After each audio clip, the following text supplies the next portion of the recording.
Seriously, Square Enix, what's this all about?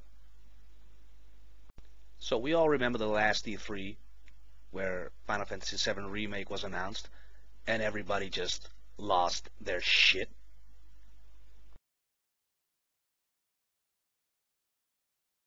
Ladies and gentlemen, boys and girls, welcome. Hispano-Mega speaking here, but y'all can still call me Gabe.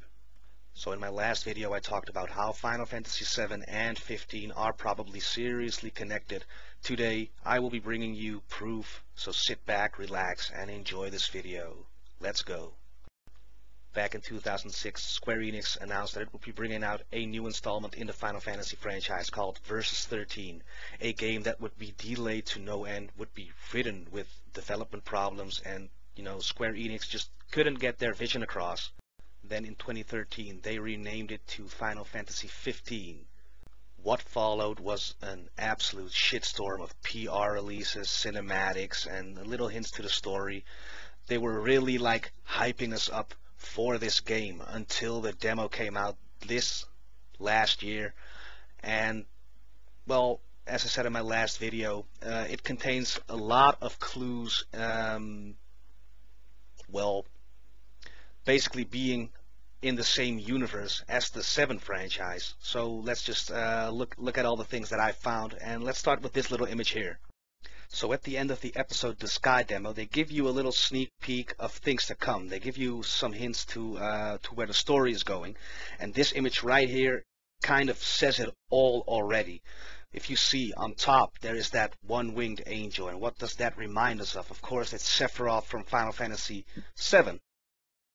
Now, where does he come from? He comes from Genova, the angel that fell from the sky, who wrote the cosmos to a better planet, something to conquer. And looking at this, what do you see below it? There are 4 men in black cloaks. Now, where do we see those men in black cloaks? You see them all around the Final Fantasy VII game.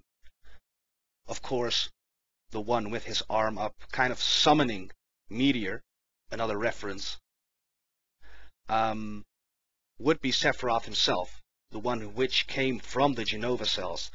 Then those 3 next to him would be the Advent Children equivalents of him. You know, those guys who are looking for the reunion. And again, in the Final Fantasy VII game, you see these guys in black clothes, and they all need to go to the reunion. And what is the reunion? It is simply those men uniting with those Genova cells to become Sephiroth, to unleash their full potential. Now, that is not all that is to see here in this image here, because if you look around really closely, I mean, around the angel, there are knights. Now, what does that remind us of? It is a summon from Final Fantasy VII. These are the Knights of the Round, and they are all around the angel. Then if you look in both corners below, there is Ramu, there is Shiva, you have Titan, and then there's sort of a demon-like creature and a siren. Now, of course, we know Siren is not in Final Fantasy VII, but we know Leviathan would be making an appearance in Final Fantasy 15 from the promotional videos. So this is kind of like something hidden in there. So basically, I think just from this, I can conclude that these games are within the same lore, and I know all of these things, like they come back in every Final Fantasy, but not all of these summons are together in any of the games. So this is like a pretty good indication of things to come, I think. Then right here below the guys in the black cloaks, there is a set of hanging swords, and it is not just any number of swords, it is 7 swords.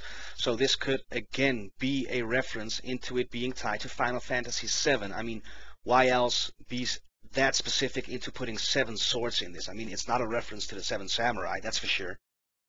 And as we go along, you hear the characters from Final Fantasy 15 talking about events in the world and referencing Niflheim, of course. That is Nibelheim, I would say, from Final Fantasy VII again. But they say one very specific thing. They say the wall fell. The crown city followed. It rained fire across the citadel. And I believe this is another reference to a pretty significant event in the game. Again, just the plate falling on Sector 7, and the whole Shinra thing collapsing. And looking at this girl, I mean, you can argue that her clothes are all torn up because of whatever happened to the city she's trying to leave, or she's just trying to escape from something. But then again, couldn't this be a reference to a pretty significant death within the Final Fantasy VII game? I mean, if you look at it, just everything that's blue, turn it red. I mean, from the side, it's like there's a blood splatter, and maybe I'm just being a sick bastard right here, but it really reminds me of that moment in the Final Fantasy VII game. And of course, that blue to red thing also references the whole extinction of the Cetra, the ancient people within Final Fantasy VII. Again, it is all over this place. And I mean, it is even in the numbers. I mean, in 2006, they released the news that they're going to bring out Versus 13. In 2013, they rename it to 15. In 2015, they release Episode The Sky, and they announce the Final Fantasy VII Remake. Now, of course, it hasn't been all that long ago since they announced the episodic content that it's going to be Final Fantasy VII Remake. But isn't it funny? From 6 you go to 13. From 13 you go to 15. From 15 you get to 7. So again, it's pretty damn spot on. I mean, they have absolutely been pushing Final Fantasy VII for a long time now, since the E3 with the announcement of that remake, and of course with the release of the old school game on the PS4 not too long ago. And well, just one more little example to at least bring my point across. Fine, they released Episode The Sky. Perfect. But then I'm going to ask you a little question.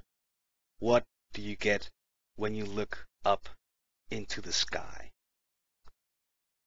Oh my fucking god, it's Cloud in Smash Brothers! Ah!